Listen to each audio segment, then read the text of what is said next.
Siya si Saint Veronica, ang natatanging babae na lumapit sa ating Panginoong Jesucristo upang punasan ang nagdurugong niyang muka habang pasan-pasan ang krus.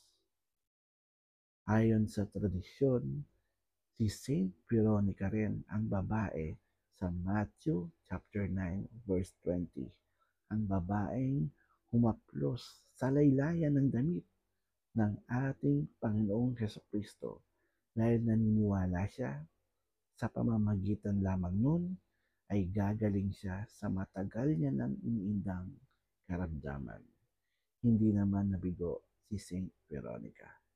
Kaya bilang pasasalamat sa ating Panginoon, ay lumapit siya noong mga panahong kinakailangan niya ng tulong ni Saint Veronica. Pinunasan niya ang mukha nito.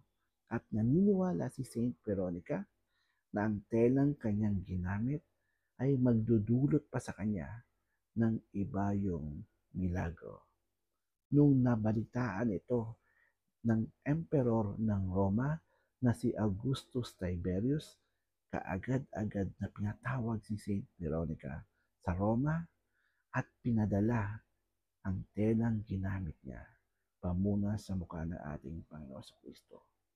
Doon, pinagaling niya ang karamdaman ng emperor ng Roma na si Augustus Tiberius.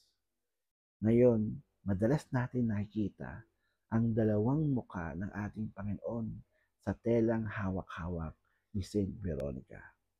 Ang isa rito ay ngayon ay nakadisplay sa ibabaw ng imahe ni Saint Veronica sa Saint Peter's Basilica.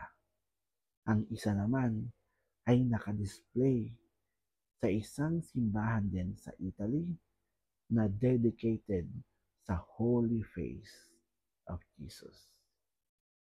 Sana po nakatulong, dagdag kaalaman. Hanggang sa muli.